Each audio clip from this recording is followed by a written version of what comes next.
मनसेनं पालिका अधिकाऱ्यांना घेराव घातल्याचं पाहायला मिळालं आणि बाळासाहेब ठाकरे शस्त्र संग्रहालयाच्या उद्घाटनावरून हा वाद झाल्याचंही कळतंय।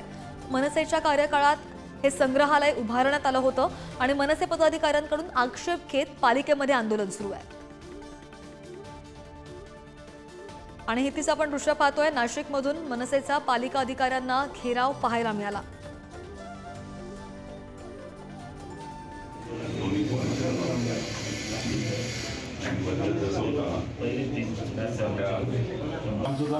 समाधान झालं असं, बाकी त्याच्यानी काही फार मोठी। आणि अधिकची माहिती घेऊन आमचे प्रतिनिधी किरण टाजणे आपल्या सोबत आहेत। किरण, आपण हे मनसेचे जे कार्यकर्ते आहेत अधिकाऱ्यांशी बोलताना दिसतात, नेमकं काय बोलणं होते त्यांचं आणि काय नेमका हा प्रकार आहे?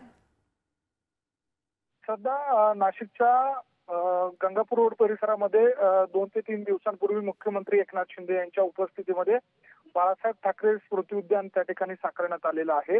आणि याच ठिकाणी काही वर्षांपूर्वी नाशिकमध्ये मनसेची सत्ता असताना त्यावेळेला राज ठाकरे आणि बाबासाहेब पुरंदरे यांच्या उपस्थितीमध्ये या ठिकाणी बाळासाहेब ठाकरे शस्त्र संग्रहालय उभारण्यात आलेलं होतं। आणि त्या सगळ्या दरम्यान जे कोनशिला लावण्यात आलेली होती ती आता नव्यानं जे बांधकाम करण्यात आलेलं आहे आणि जे कलादालन करण्यात आलेलं आहे त्या ठिकाणाहून ती कोनशिला काढून टाकण्यात आली आणि ती नंतरच्या काळामध्ये लावण्यात आलेलं नाहीये। आणि यावरूनच मनसेचे पदाधिकारी आक्रमक झालेले आहेत। ती कोनशिला पुन्हा एकदा लावावी अशा स्वरूपाची मागणी केली जाते।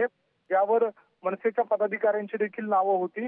मात्र हा संपूर्ण प्रकार लवकरात लवकर जर मिटवला नाही तर मनसे स्टाईल धडा शिकू अशा स्वरूपाचा इशारा यावेळेला या मनसे पदाधिकाऱ्यांनी दिलाय। आणि यावेळेला मनसे पदाधिकाऱ्यांनी पालिका अधिकाऱ्यांना घेराव घालत या संपूर्ण प्रकरणाची माहिती दिली। त्यामुळे येत्या काळामध्ये पालिकेच्या अधिकाऱ्यांकडून याबाबतची नेमकी काय अंमलबजावणी केली जाते हे बघणं महत्त्वाचं असणार आहे। हो, बरोबर आहे। आणि नेमका याच वादावर मनसे पदाधिकाऱ्यांकडून आक्षेप घेतला जातोय आणि पालिकेमध्ये त्यांच्याशी जी बातचीत होतीये, पालिकेचे अधिकारी आता यावर काय भूमिका घेतात अपडेट घेत राहू। किरण, धन्यवाद दिलेल्या सगळ्या माहितीसाठी।